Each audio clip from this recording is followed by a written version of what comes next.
В името на Отца и Сина и Светия Дух. Възлюбени в Господа, братя и сестри, коя неделя е сега?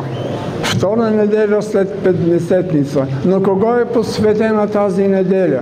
От 57 година по решение на Светия Синод, по инициатива на него в Светейшество Патриарх Кирил, тази неделя е обявена за неделя на всички български светии.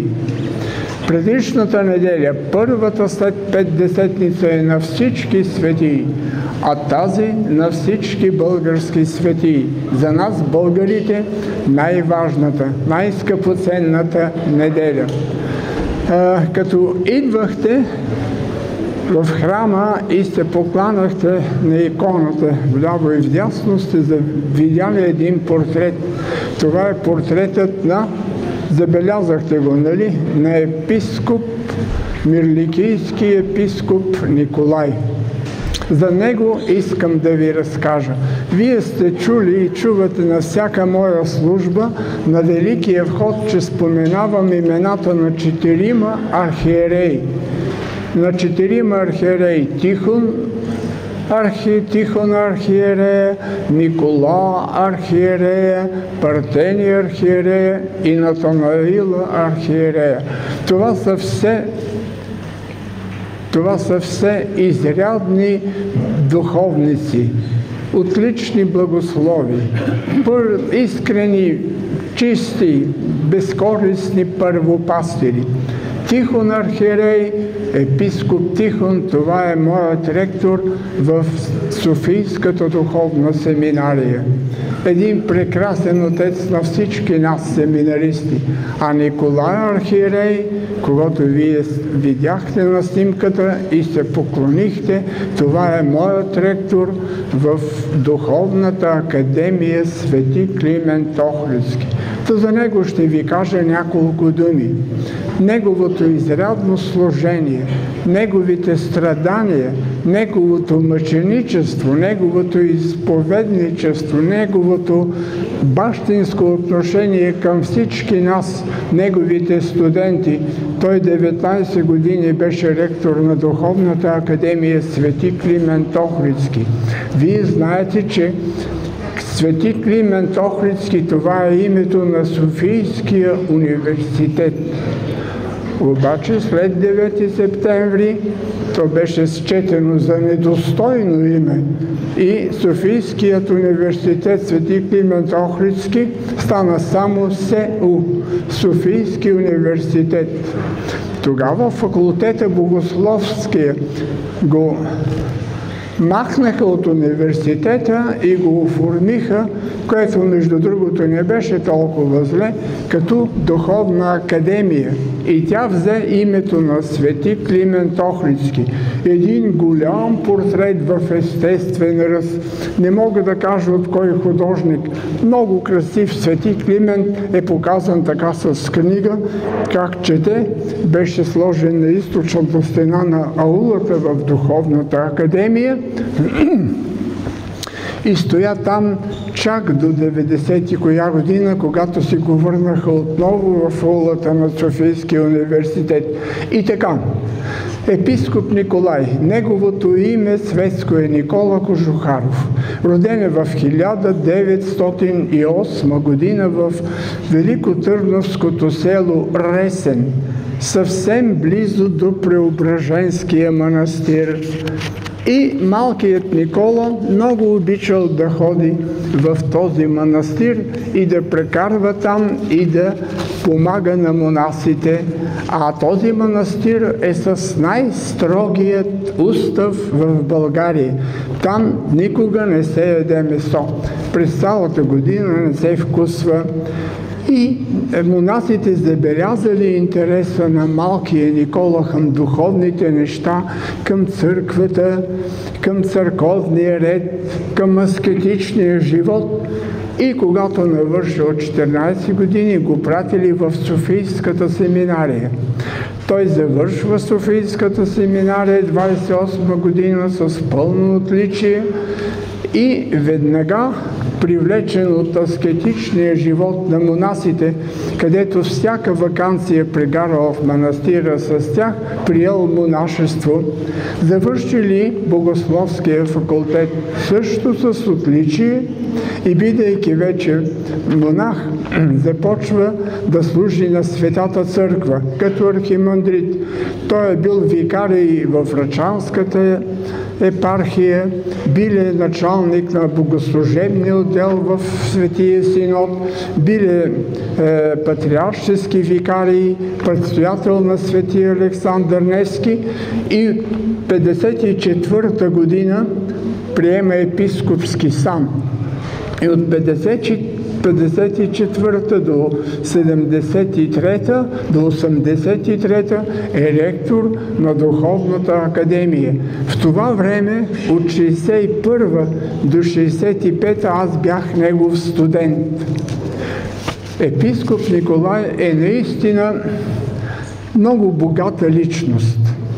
Тогава, като негови студенти, всички узнавахме това. Той беше много сладкодумен проповедник. Имаше прекрасен теноров глас. Беше много музикален. Беше задълбочен богослов, доктор на богословието. И беше още какво? Много талантлив църковен композитор.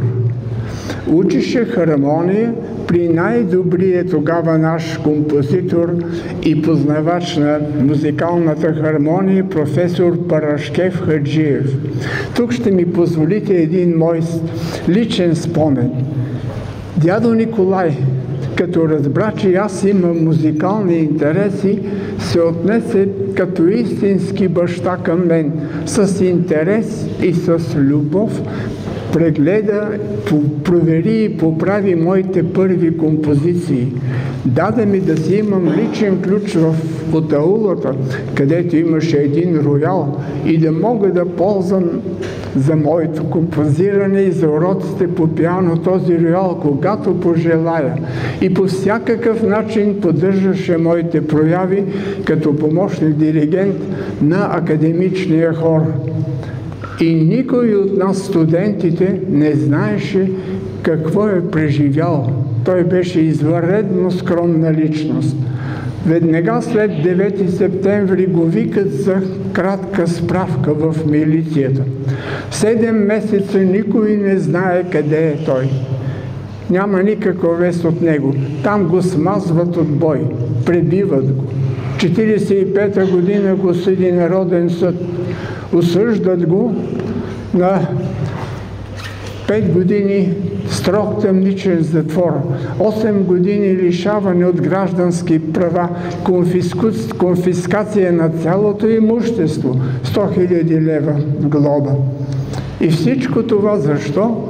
Защото той е бил изряден пастир, защото е изпълнявал честно от сърце и със старание монашеския и пастирския и отеческия си дълг и не е желал да сътрудничи на тези, които разоряват църквата. Не е желал да стане техен съучастник. И още нещо да ви кажа.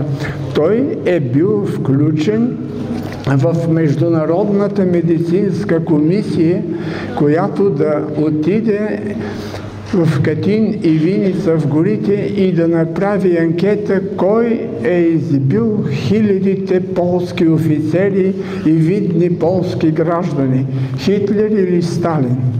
Комисията установява безспорно, че това кърваво злодеяние е извършено от атеистична Русия. Русия призна това чак в 1990 година. Заради това, че той не преклони глава пред атеистите, за това, че участвали в тази комисия и подписа му стои под протокола на комисията, той никога не беше допуснат до митрополитска катедра. Никога не му позволиха да стане митрополит. Но той беше удивително благ и удивително скромен човек. На никого не е разказвал, въобще не е показвал по някакъв начин, че е бил страдалец, че е пострадал за църквата, но с голямо умение, с рядък такт и с голяма смелост той преведе кораба на висшето богословско образование през онези най-бурни, най-мрачни и най-тежки години. Свидетелство за неговото смирение и това, че той всяко лято ходеше в Калоферския манастир да се изповядва. При кого се изповядваше? При един простичък иеромонах Дмитрий Жарков, който нямаше никакво богословско образование. Той е епископа, доктора на богословието. Любимо място на дядо Николай беше Рилският манастир. Той там обичаше да пребивава, намираше тишина, намираше покой и спокойствие. С голяма мъка понесе решението на народната власт да отнеме манастира от църквата и да изгони монасите и да го превърне в музей. Но все пак не падна духом. Почина на 71 години, погребане дядо Николай в Софийските гробища, съвсем близко до гробищната църква. Така, нека да си спомним за него, за неговото мъченичество, за неговото изповедничество, за неговият голям музикален примес в църковната музика. Забравих да ви кажа, много известни негови творби са патриаршеска кантата "Блажен муж" и едно специално "Милост мира", написано за Василевата литургия. Пяли сме го и тук в нашата църква с негов аранжимент. Така, братя и сестри, днес е неделята на всички български светии. Не си даваме сметка, ние българите, колко способни хора имаме във всяка област на материалната и на духовната култура. Колко талантливи, високо талантливи учени, артисти, лекари, юристи, художници, писатели, но ние дори не знаем имената на много от тях. Камо ли да ги тачим и да ги обичаме? Може би и тук си проличава злощастната наша българска черта на завистта. Как така да ги тачим, как така да ги посочваме, как така да ги изтъкваме, че те могат да засенчат, те могат да се окажат по-способни у нас и така. Както казва една наша талантлива певица, в България няма номер 2. В България всичко е номер 1. Само не се знае кой е най номер 1. И така, днес в неделята на всички български светии, нека да си спомним за тези наши. Моля? Да, благодаря. Благодаря.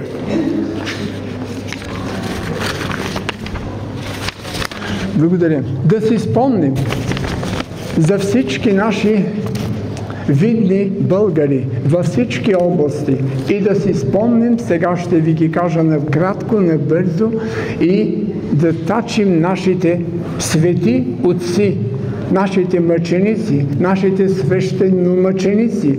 Искам на първо място да ви спомена великият, най-големият български държавник за всички времена, свети княз Борис Покръстител. Както се пее в една църковна негова песен, просветил своята земя и славянския свят, който седеше в темата на многобожието и видя силата Господне. Великите мисионери, светите братя Методий и Кирил, техните ученици Климент, Наум, Сава, Гораст, Ангеларий, свети цар Петър, преподобни Йоан Рилски, светите Прохор Пшински, Гаврил Леснонски, Йоаким Осаговски, преподобна Петка, свети Иларион Мъглински, 26-мата преподобни мъченици Зографски, свети Румил Видински, свети Теодосий Търновски, свети Козма Зографски, великият свети патриарх Евтимий Търновски, свети Николай Софийски, свети Георгий преподобни Софрони, света Злата Мъгленска, свети Демаскин Габровски, свети Йоан Български, свети Игнатий Старозагорски, свети Онуфрий Габровски, свети свети Лазар Български, свети Паисий Хилендарски, свети Софроний Врачански, светите Баташки, Новоселски и Перущенски мъченици, свещедомъчениците и изповедниците на вярата Христова, претърпели гонение и смърт по времето на комунистическия режим, и още знайни и незнайни стотици светители, свещеномъченици, преподобни изповедници, оттъпкали небесните пътеки, за да можем ние, техните неразумни, непокорни и уродливи потомци, да вървим по тези пътеки и да търсим небесното Христово царство. Нека, възлюбени братя и сестри, да се опитваме и да се стараем да следваме завета им и да бъдем техни достойни чада. Амин.